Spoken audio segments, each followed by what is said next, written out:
बिस्मिल्लाहिर्रहमानिर्रहीम। अस्सलाम वालेकुम जी, क्या हाल है आप सबके। उम्मीद है कि आप सब खैरियत से होंगे। आज मैं बनाने लगी हूँ बनारसी पुलाव। यकीन करें ये इतना टेस्टी होगा, आप बनाएंगे सारे घर वाले पूछेंगे कि आज देख कहाँ से आ गई। इसके अलावा ये कि ये कराची के मशहूर पुलाव की रेसिपी है।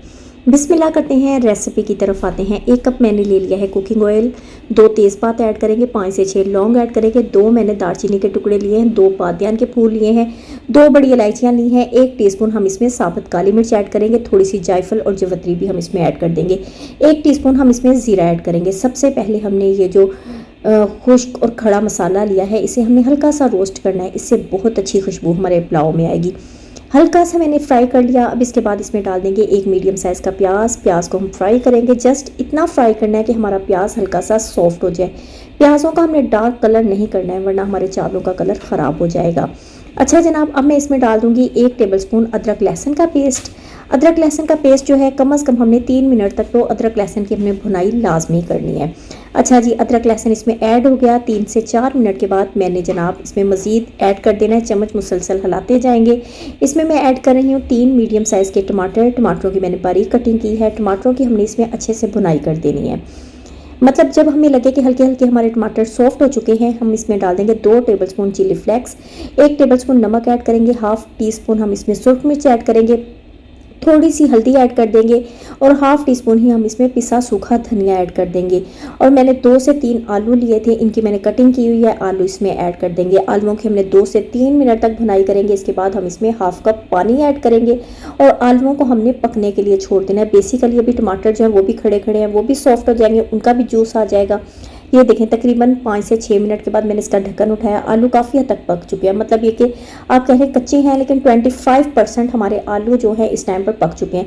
अब मैंने आधा किलो ले लिए हैं सफ़ेद चने। चनों को मैंने अच्छे से बॉयल कर लिया है। सिंपल पानी डाला और नमक डालकर मैंने आलू चनों को बॉयल किया है। इसमें अब चने ऐड किए हैं। 1 टेबलस्पून मैं इसमें इमली डाल दूंगी, 5 से 6 आलू बखारे ऐड करूंगी, 2 टेबलस्पून मैंने ले लिया है अचार, घर का बना हुआ अचार इसमें ऐड करेंगे, अच्छी सी मिक्सिंग कर देंगे। अब हम इसमें चावल ऐड कर देंगे।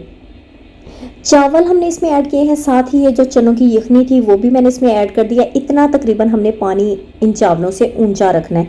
ये बात आपने नोटिस रखनी है। यखनी अगर आपके पास ज़्यादा हो यखनी पूरी ऐड कर सकते हैं। यखनी मेरी थोड़ी थी इसीलिए मैंने नॉर्मल इसमें पानी भी ऐड किया है। और अब जनाब ये देखिए मैं इसका पानी चेक कर रही हूँ। पानी जस्ट हमने अपने हाथ के अंदाजे से रखना है, इतना रखना है। इससे ज़्यादा ऊँचा भी नहीं पानी करना, इससे कम भी नहीं करना।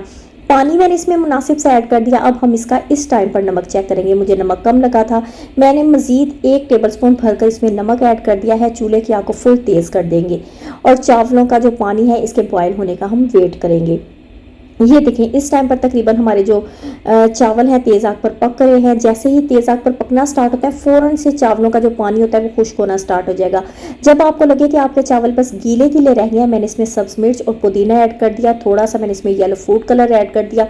अब चूल्हे की आग को बिल्कुल हल्का कर देंगे। 5 से 10 मिनट का मैंने चावलों को दम देना है। ये देखिए अब 5 से 10 मिनट के बाद मैंने इस पर ढक्कन दिया हुआ था। चूल्हे को बंद कर देंगे। इसके मैं आपको चावल दिखा रही हूँ कितने ज़बरदस्त रेडी हुए हैं। चावलों का एक एक दाना माशाल्लाह से बहुत ज़्यादा लंबा हुआ है, हर एक दाना खिला खिला है, बहुत ज़्यादा खुशबूदार ये चावल बने हैं। आपने लाजमी ट्राई करनी है, मुझे कमेंट में ज़रूर बताना है। और मुहर्रम की स्पेशल रेसिपियाँ लाजमी बनाएं, ट्राई करें, मुझे कमेंट में बताएं। अगर आप नए हैं तो मेरे चैनल को सब्सक्राइब कर दें। अपना बहुत सारा ख्याल रखा करें।